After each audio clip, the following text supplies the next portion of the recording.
How's it going, Song of Ice and Fire fans? Grant from Ye Cats Miniatures here, bringing you the next episode of our Season 6 changelog.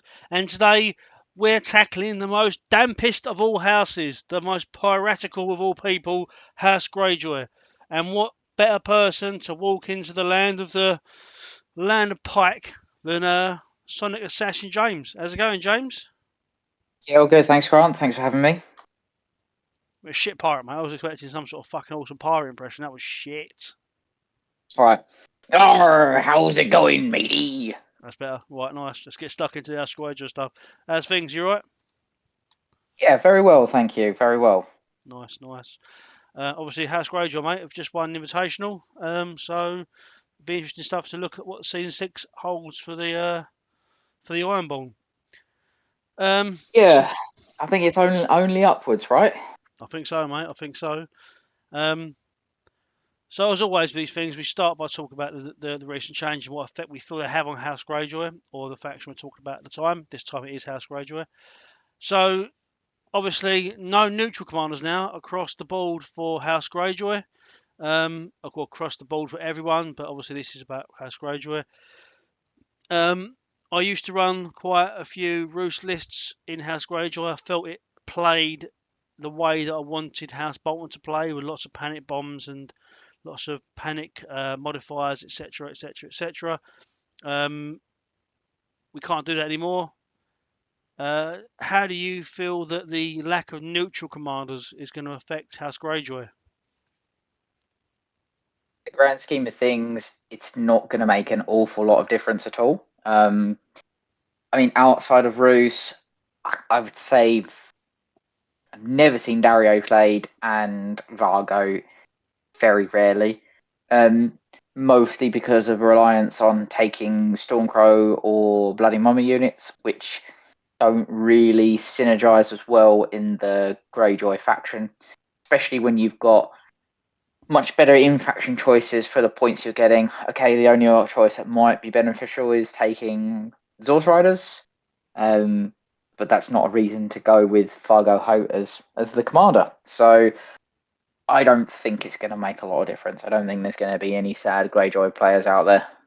I don't think so. I think there's lots of really good lists that you can make without neutral commanders. Obviously, there's the second change being the auto fail, auto pass panic. I've never had a modifier in Greyjoys that has pushed someone to auto fail. I've never had a modifier where I needed to rely on auto pass. Do you think this will make much of a difference in the way that Greyjoys are played? No, I don't think it's going to make any difference whatsoever. I don't think they don't even have the ability to get auto pass, do they? I don't think so. The auto fail. No, outside No, of Heart yeah, Fire Reapers with no, yeah, even it's only that's it. -3, isn't it? So with intimidating presence.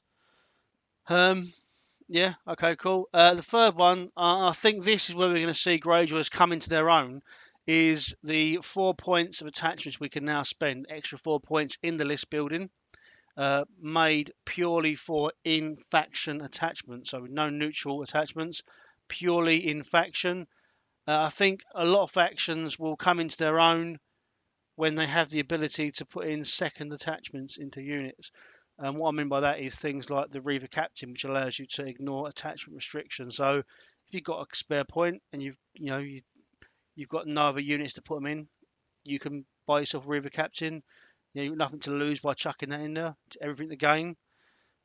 I also think that Greyjoys have a lot of good cheap units, like Stony Shore Pillagers. You're looking at your Reavers at 5 points, your Trappers at 4 points, Bowmen at 4 points.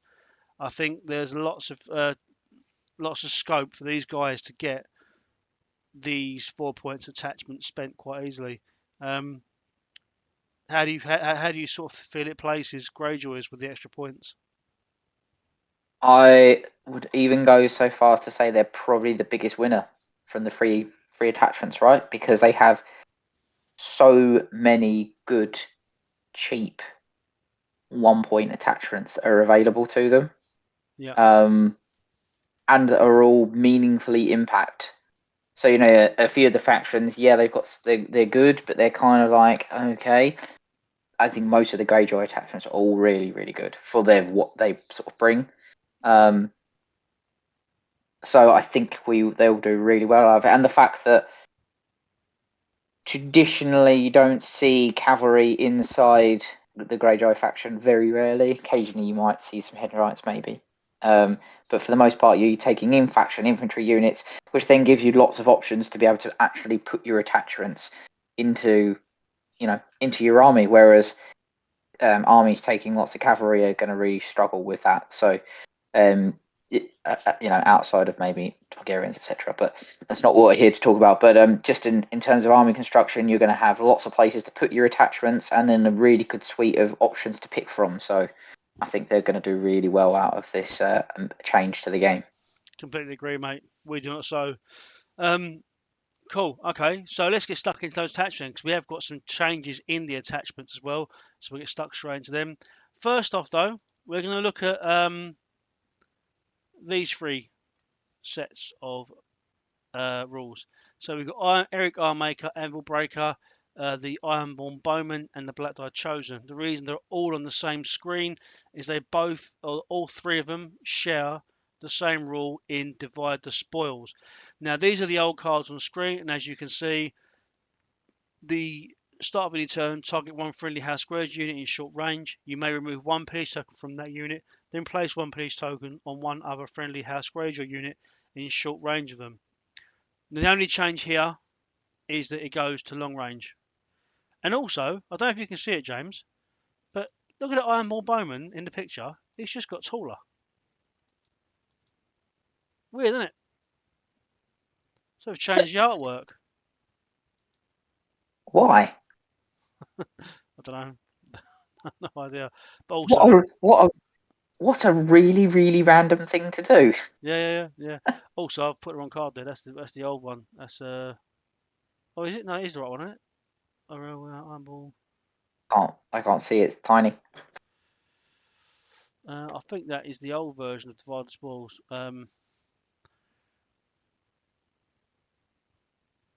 it is the right one. It's the right one. I can't tell. I don't think it is. I think it's wrong. I think it's the old version. But ignore that. Read the other two. So basically now, Divide the Spoils is long range. How'd you feel about that? Yeah. I think I think it's more impactful for Bowman, right? Because generally speaking, they're going to be further away than potentially short range. It just means that you don't have to keep them up to speed with the rest of the armies. They can hang back and shoot and things like that. And if you decide you want to outflank them with one of your 3 points worth of Reaver captains you might be bringing, it just means that you've got the more ability to use Divide the Spoils later in the game.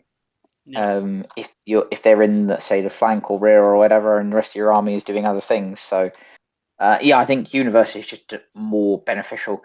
I think the problem is that later in the game it became less impactful. yeah, So I suppose the idea is, you can still use some of the tactics cards where you can spend pillage tokens later in the game at further range once things have sort of started to die off and that sort of stuff. So because you're paying points for that ability because it's a good ability, but I think at short range it was just less impactful late game. So yeah. I agree. I think it just gives you more, yeah, more flexibility with that rule, wasn't it? It's just make it used a bit more often, which is quite nice. Um, cool. Next up, we have Asher Greyjoy and a Drowned Prophet. So, with these guys, Asher Greyjoy has gone down to 1 point, so has Drowned Prophet. Asher Greyjoy remains unchanged for that 1 point, so she keeps Sentinel and Gang Up, which is a really, really good set of abilities for 1 point. The Drowned Prophet goes down to 1 point and loses Go Down Fighting, so he's back to the original version that just had Resilience, which is a fantastic order. They have now added this text at the back of the card as well, so he's limited. Your army may only contain up to 2 Drowned Prophets. Now, I imagine that is because they don't want 4 units of Iron Makers, all with Drowned Prophets in, as part of the new list builder mechanic. But 1 point for Resilience I'll take that easily. That's a good 1 point spent. Asher Greyjoy, Sentinel and Gang Up. That's a fantastic 1 point as well. She's going to be overshadowed a little bit by her NCU because her NCU choice is so good, but 1 point it definitely makes it an option now, doesn't it? Yeah, and I think the other thing that we found with this version of Asher is it competes with the other 1 point version of Asher, which is also very good. So I think at this 1 point, she's more likely to be picked because if you were taking attachment Asher because you weren't taking the NCU or Commander version, I think now you've at least this one's got a bit, a bit of a chance to be picked over the other 1 point Asher, who is, as I say, also a very good attachment. And the Drowned Prophet is amazing. I mean, even though you can only have 2 of them in your army, two 3 points spent on resilience. Mm. Yes, please. Yeah, and you got some great units you can put that resilience in, even low armored stuff. I remember I had a conversation with Aaron Taylor from DMG uh, about resilience in Boltons, and he said that the best place for resilience is in those lighter armored units where it just makes it hard work to get rid of them, like Bastard Girls. But for obviously Greyjoys, putting Drowned Prophet in Trappers, Rappers. yeah, That's makes some pain to get rid of. that is exactly it. That would be the first place that I would put them would be in Trappers, and the second place is probably in what Silence Men. Yeah, yeah, both really good To, choices. yeah, yeah, potentially a 3 point and then 4 point Trapper unit that's going to be very difficult to kill off. It just goes and you. Especially in Greyjoys with the lacking cavalry option, you now have this massive tarpy. You can go and sit in front of heavy cavalry and that sort of thing, and just kind of go, yeah, you can stand there and waste your 8-9 points of cavalry while it fights this little pokey unit for 2-3 turns of the game. Yeah, yeah, So yeah, I think it's a really strong change. We're going to see a lot of him. yeah. It's exciting as well because obviously part of the Squires of Ice and Fire, when we have to choose an expansion, I can get 3 units of Drown Men and a Drown Prophet or 2 Drown Prophets for the next box. Hey, I suppose that's the other nice thing as well. If you buy that box, you're limited to 2 in your army, and you get 2 in the expansion box, right? yeah, yeah. Guess goodbye. It's very goodbye. Drown Men are also very good. Yep. Um, okay, cool. Next page we have Newt the Barber, Euron Greyjoy, and Theon Greyjoy, Prince of Winterfell. These are the old cards. I'll put the new cards on the screen now. So with Newt, we see a change to Motivated by Coin. It's a wide sweeping change across the whole rule, across multiple factions. When we get into neutrals, we're going to see this rule come up in abundance. So now it reads that while your opponent does not control bags, when performing a melee attack, this unit may re-roll melee attack dice, and this unit activates, and it may restore 1 wound. More healing in Greyjoys because that's exactly what they needed. Um, Forcing your opponent to take the bags, which also is nice for Eric Armaker at NCU. So that's quite a nice little synergy there within the faction itself. Um, Again, the reason it's changed is because we feel that the developers are trying to get free attack actions down a little bit. We'll see that when we come to tactic cards as well. Euron Greyjoy, poison gifts. So when this unit, if this unit is a House Greyjoy unit, it deploys 2 pillage tokens. That remains the same. The difference is now instead of taking wounds at the start of the round, start of round 3, sorry, they become panicked, vulnerable, and weakened. That is the only downside to this rule now, which makes it a lot more stomachable as a rule. And starting with 2 pillage tokens is massive, especially when you look at what some of those units could do. Even something as simple as Reavers. Um, and Theon Greyjoy changes to ambush. So instead of just putting out the panics and weaken now, he puts out the rainbow of tokens, which is a massive change discussed across many factions with many guests. What do you think of these three attachments, James? Yeah, so I think the Motivated by Coin for Newt's actually probably a bigger deal in Greyjoys purely because it gives you access to rerolls, but also because it's force it, or potentially forcing your opponent to take bags, which helps you with Weed or Not So. It helps you with Kraken's Wrath, and you've got obviously Eric Ironmaker as well, as you mentioned. So I think there's quite a few good synergies to forcing your opponent into taking that position. Yeah. With Euron, you've got the ability to now put him in Bowman for free, and then you can drop kick your pillage tokens in long range with the changes to divide the spoils straight off the bat. Yeah. And you probably care about them having tokens less than other units. Yeah. And Theon's probably the weakest change on ambush, because I think infantry with ambush is quite difficult to pull off. Although there is some movement shenanigans in the Greyjoy deck that will allow you to do that, but I think it's still quite difficult versus the cavalry options that we've seen before. But I suppose we'll see. Yeah, I think what helps Theon though is having access to Sentinel, obviously enhanced mobility. So yeah, and also the fact that you can look at the three attachment points now. We call them three, but the four uh, uh, attachment only points you spend can potentially be River Captain, so it gets you in a better position for that.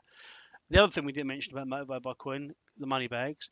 It also, if your opponent takes bags, it shoots tokens onto your black tide shows as well, doesn't it? Yeah.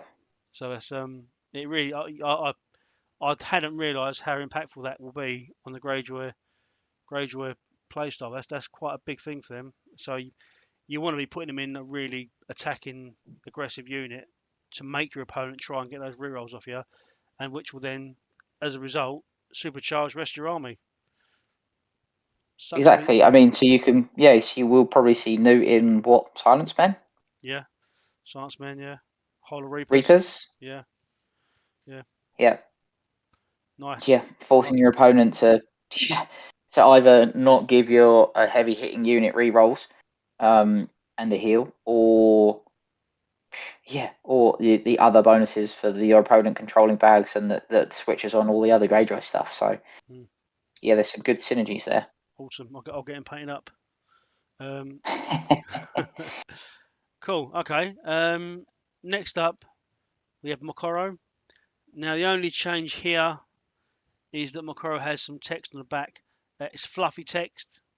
So if your army contains Victorian Greyjoy, Master of the Iron Victory, reduce the cost of Moqorro, Slave of R'hllor by 1.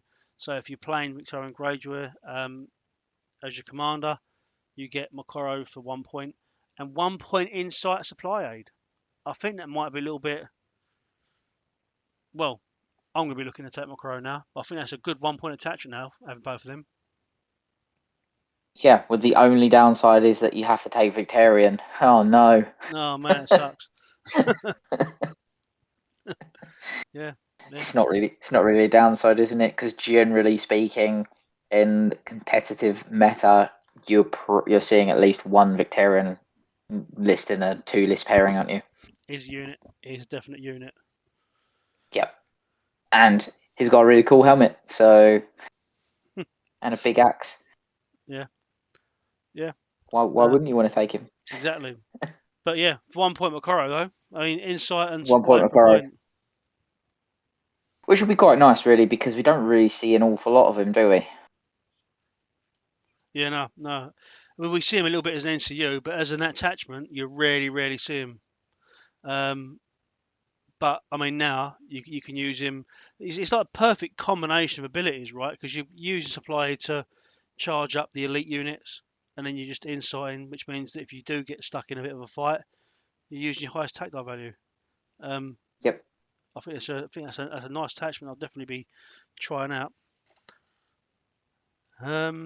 Cool.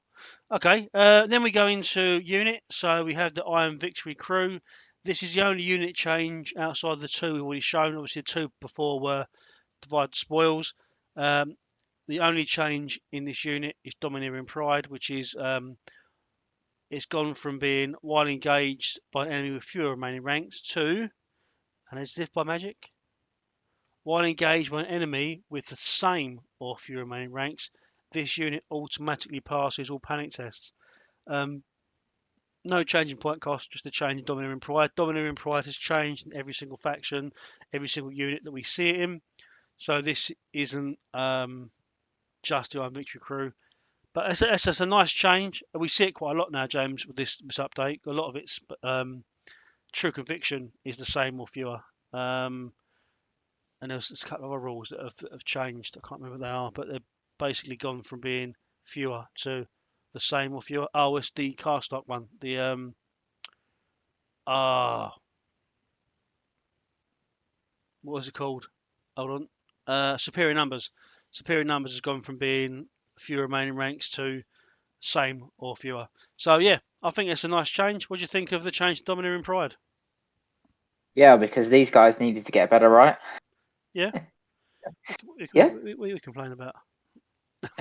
No, I'm just saying for 6 points they're very good. They were already very good value, Yeah, yeah. and now they're even better. I So mean, that makes sense, doesn't it? yeah. I mean, the thing is, these guys haven't been changed to make them better, have they? This is just a change, Domineering Pride, and It is, yeah. fortunately, these guys have picked it up. Um, yeah, I mean, with Victorian in them, they're 9 times out of 10 gonna have more ranks than you anyway. But um, yeah, I like it. I quite like it as a change. We're going to see more of these mechanics coming into the same or fewer. So yeah, I like it. Yeah, I I like it a think lot. yeah, I think I like it because it just make what they're trying to do is make abilities more user friendly, Yeah, which is sort of just welcomed, really, isn't it? In the game, we want yeah, you want to make it easy to be able to use things and actually impactful. yeah, Um, so yeah, that's all this does, really, isn't it? yeah, 100%. Next up, we have a change that I think we all see coming. I don't think it's impactful enough to change his use in the game. I think he'll still be used. I think as a result of the attachment points, I think we're just going to see one of them points sort of adjusted and moved across to Balon to make him, because he's obviously gone to 6 points. And I still think he's well worth it at 6 points. He's an absolute game changer in NCU. Um, what do you think about Balon going to 6 points? Do you think it's enough? Um, no, and I think it's for a very different reason. So we've talked a lot in the last few days about what we're now looking at potentially being a change to army constructions and the 4-3-5-2 argument that's been going on for since day dot, really, about which is better. And I think with the new attachments thing coming in, we're probably going to see more 5-2 splits, so you can take more combat units, you can make more value from your 3 points in attachments you're getting. And the result is going to a 5-2 split. So are you going to care that you're paying you've got a big hitting 6 point NCU and then you take a 4 Yeah, to maximize combat units? I don't think it's going to make a difference to him. He's going to be picked regardless. And then, as you say, even if you do go down the 3 route, the extra point you're paying, you will find that somewhere else in your list with all the free attachments that are coming in. So I actually didn't think it makes any difference to him whatsoever. The yeah, fact that you're spending 6 points to get an NCU activation and then bring back a 7 point plus potential unit later in the game is massive. James, can you stop crying on my keyboard, please? It's electric. You've short the fuse out on it. I'm not crying at all. I actually don't really care. I think there's ways that you can play around him. Yes, he is sometimes he's difficult, but if you pre-plan that you know that a unit is going to come back later in the game, smart players will play around it. Yeah, I agree. I think he can be played around. I think he can be played around at 5 points. It really is a timing thing, isn't it? It's making sure you don't delete a unit a strong unit before it's activated, so that it doesn't come on. But it's hard, and I think a lot of what Balon does is around the mind games of your opponent and making it dictates the the way they play. It would dictate the order they activate, and actually you can control that a little bit by not activating that really strong unit, waiting and waiting and waiting, and your opponent won't pull the trigger to get rid of that unit because they know that if they do, you'll bring it back on with Balon. And I actually think it becomes a really cool little game of mind tricks and smoke and mirrors. But yeah, Balon at 6 What point. you do is you try and gun down the weaker stuff and force your opponent to bring back a lesser unit earlier in the game or lose efficiency from Balon, right? Yeah, That's the way you play that. yeah, 100%. Yeah, like getting rid of like a 4 point trap unit with a drone profit in. Because we want that to respawn as well. Awesome. Yeah, cool. We all just felt this was going to come. I don't think any of us knew what was going to happen to Balon. I think a 1 point increase is a bit of an easier attempt at a fix. I think potentially something around the wording of the unit coming back like an Ironborn unit, but yeah, I mean it is what it is. Yeah, he's still here. So the problem is we had this problem with endless hordes, right? Yeah, And they binned that because it was problematic, and they've just created him in a card version, yeah, an NCU version. yeah. So I don't know why they didn't go. This is a problem. We probably should just sort this out. But Nice. there's loads of really cool thematic ways that they could have made him do something very similar. Um, for example, he could have been like Tyrion, yeah, where you get once per game go fish out what is dead. Yeah,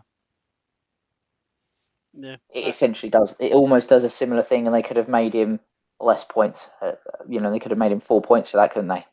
Well, Tyrion's 4 points and does that, so yeah, exactly. Um, cool. Okay, He's sweet. no, he's 5, right? He's 5 because he also comes with the +1 tactics hand size. I thought they reduced him to 4 at some point. Yeah, you're probably right. Probably is 5. Um, my phone's dead, so I can't check and pretend I know. Um, next up, we got the 2 tactic card changes. So sustained assault and assault orders. They haven't touched the Greyjoy deck. I think the Greyjoy deck is probably one of the best decks there is, and they haven't touched anything on it. All they've touched is Victorian's cards, and the only reason they've touched Victorian's cards is because there are sweeping changes for both of these cards. So sustained assault on screen now and assault orders. So a new sustained assault. If this unit began to turn engaged with the defender, it rolls its highest attack die value and may reroll in attack dice. If this targets Victorian's unit, the defender also becomes vulnerable. And also orders is now obviously your lowest attack die value. Now I think this will have a bit more impact on Greyjoys, this sort of change, because all the units got 3 ranks, whereas some of the other changes have got 2 ranks cavalry, where assault orders doesn't really affect Starks as badly as it affects some of this stuff. But then we've got potential to add dice because of things like pillage, that sort of stuff can add dice to it. Sustained assault is good. I think it's weaker for Victorian. It's nice for the rerolls, of course it is. It's nice for the highest attack value. It does mean that you can't bin it off early to get that vulnerable token, because the vulnerable token isn't dependent on you being engaged. You can charge and then play the card, and then you just has a vulnerable token. But obviously, Victorian's already got Furious Charge, so it's a waste of a card for that point. But yeah, sustained assault with assault orders. What do you think about the changes in relation to Greyjoys? Oh, I just had a little brainwave there about but you could use Newt then for that, couldn't you? He's got Furious Charge as well, hasn't he? Um, Yes, he has. Oh, there you go. All right, ignore that. Anyway, back to square one. But it's good for So it's good for prolonged combat though. If he's going to have yeah, for one, sure. when he's not charging, if you play it, it's just nice to be able to get cards at your hand, isn't it? Rather than hang on to them and wait for an opportune moment. Yeah, but I think of all the factions needing token play, it's probably Greyjoys which struggle depending on how you build. Hmm. Getting tokens out is quite difficult, isn't it? So you've got a card there to give Victorian's unit while engaged a vulnerable token, which you're putting him in, probably put him in Iron Victory Crew or Silence Men, right? Yeah. Things with Sundering that want vulnerable tokens. So Mm-hmm. I think he's probably affected by this, probably the best Yeah. of the changes.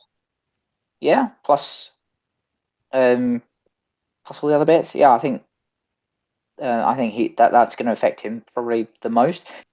Now, assault orders. So I don't think it affects Greyjoys that badly at all because you've got so many ways to mitigate how many dice you've got. You're getting +1 attack dice when you've got 2 pillage tokens. I mean, most things are still going to roll, 5 dice? Yeah. Even weaker units. 6 dice in some cases. So, depending on which units you're using it on. Yeah.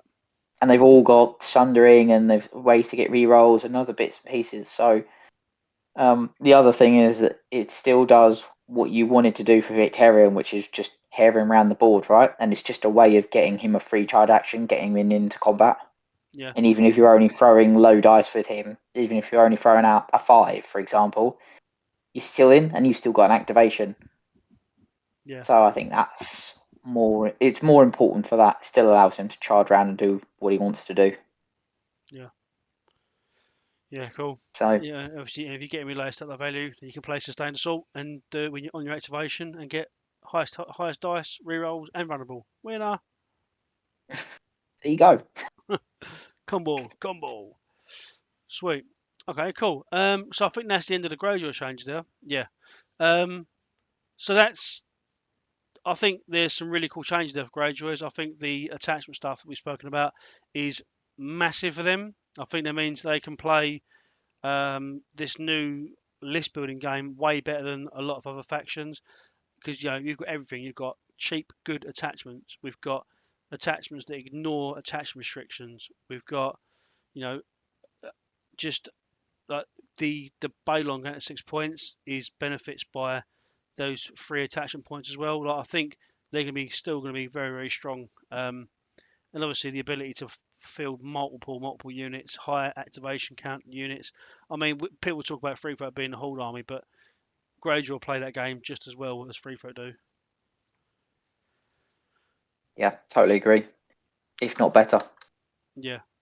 Um, so obviously, when we get into these, we asked the guest a couple of questions. So I'll ask you one, and I'll ask myself one. So for you, just sum up for me how you feel these season 6 changes are going to affect House Greyjoy and what you think we're going to see on the tabletop.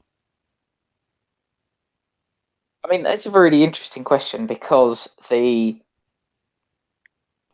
pool of attachments in Greyjoys is so varied that you could now build your armies in loads of different ways. So, you know, you could have 2 outflanking units if you really wanted to, not for 2-3 points. You can play more hold the line with 2 drown prophets. Um, you've got Asher in now at 1 point for gang up for pushing attack dice. You've got all these other attachments. You've got the Reaper. Oh, what's he called? The Warsworn. Sorry.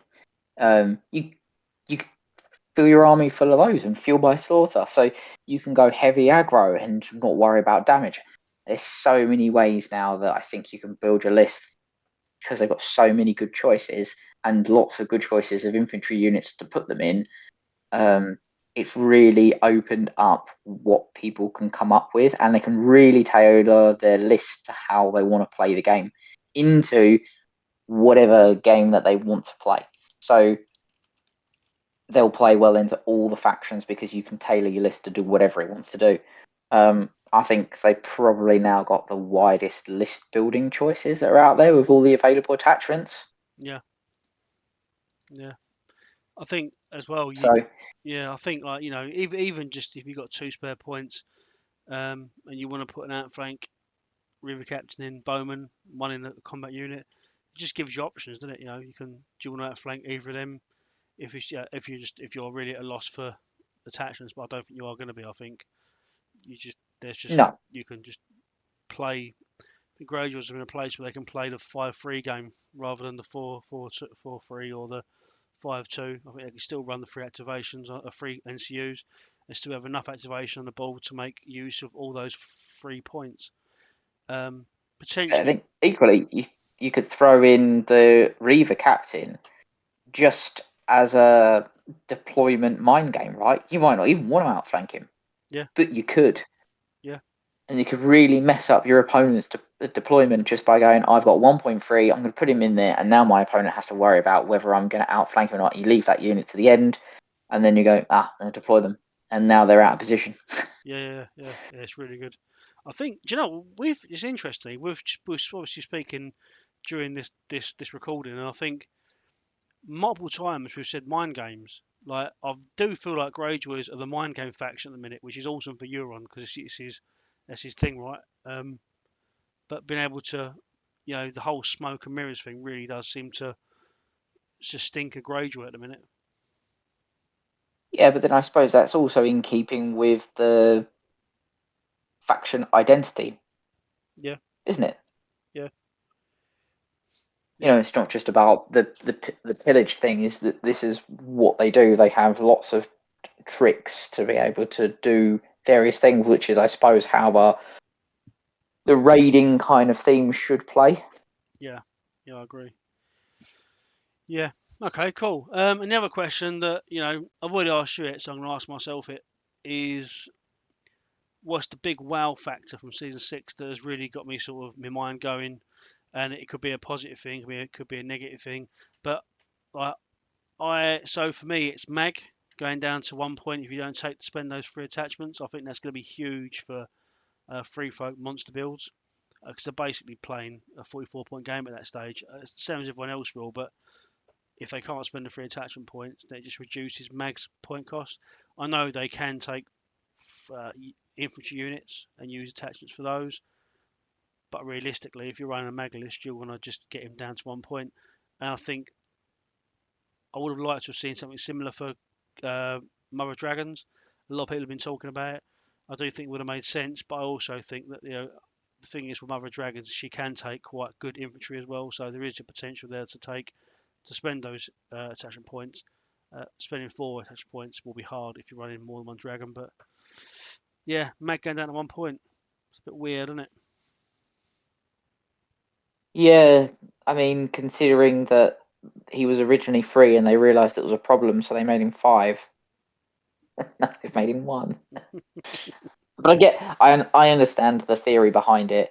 I just don't necessarily think that it transfers. Yeah, yeah. I'm hoping that it's going to run for a bit. The thing is, Mag Commander isn't a massive problem. Well, that's not true because the bolt throwers have made him a bit of a problem. But ultimately, in higher meta games, we're not seeing loads of Mag Commander, so maybe it won't matter. But if it does, I hope we see the developers react to it and sort of hamstring it quite quickly. But Yeah, I mean, why couldn't they have gone, I don't know, reduce the cost of a giant by 1? yeah, Or, sorry, reduce the cost of a monster by 1. yeah.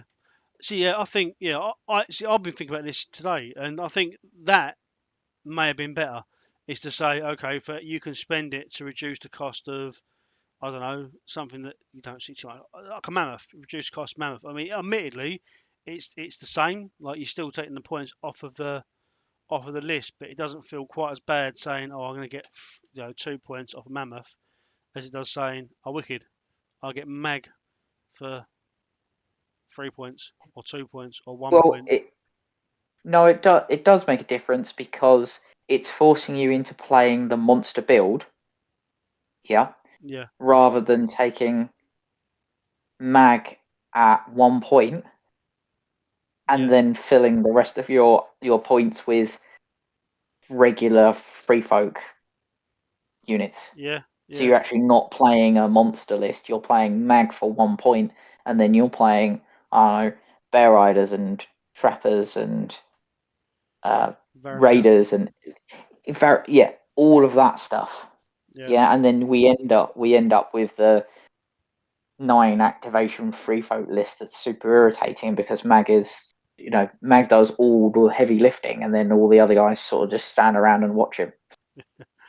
yeah. That's pretty much the Yeah. same. That sounds the same as me at work. Awesome. Um, But I think they could have done that for Mother of Dragons as well. So you could reduce the cost of a dragon by 1. yeah, yeah, Yeah, because then also that would then make it more viable to run a 3 dragon option in a competitive kind of way. Yeah. Because I think the problem with the 3 dragon mother and dragon assist is it does restrict you on then what you can do with everything else. Yeah. Um, and if you're only taking 2 dragons, it's very difficult then to spend your attachment points elsewhere. Yeah. Yeah.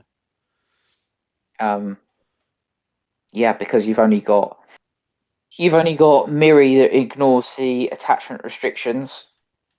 And then you're potentially taking maybe one other combat unit because you're not going to fit all the points in. Yeah. And you're never going to spend 3 attachment points on one unit. So, Mm. yeah, Yeah.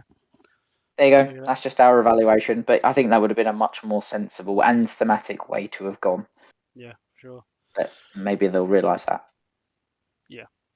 But also, seeing 6 House Greyjoys. Woo! Looking good. Yeah, it's a good day to be a Greyjoy player, for It's a sure. great day to be a pirate. Ooh. Cool. Okay, right. Well, thanks everyone for tuning in for our chat. It's been really appreciate your time and selecting us to go on this journey with. If you do like the video, please do click the like button. If you wouldn't mind sharing it with friends, that'd be great for our analytics to get us across a bigger, vaster landscape for more people. And if you like what we're doing enough that you want to support the channel a little bit more, please do subscribe and hit the bell notification so that next time we drop a video, you can get a little tinky bell pop up, which is nice for everyone. Especially James, because James loves little tinky bells, doesn't Totally. Especially on shoes. you? Mate, please don't be a Morris dancer. You'd love to see that, wouldn't you? Oh, yes, I'd go grave happy. But anyway, we're going on a tangent. Cheers for your time, James, mate. Cheers for coming on and talking about Greyjoys. I know that Greyjoy was one of your first factions when you started the game. Obviously, you're running more Targaryens now. Obviously, running Greyjoy for so long made you miss cavalry so much you decided to do an army cavalry. But I know that you've got a wealth of knowledge when it comes to Greyjoy, so that's great. I've been having you in for a little conversation around Salty Sea Ironborn pirates. Yeah, no worries. Thanks for having me. Take care, dude, and we'll speak to you soon. Yep, see you soon.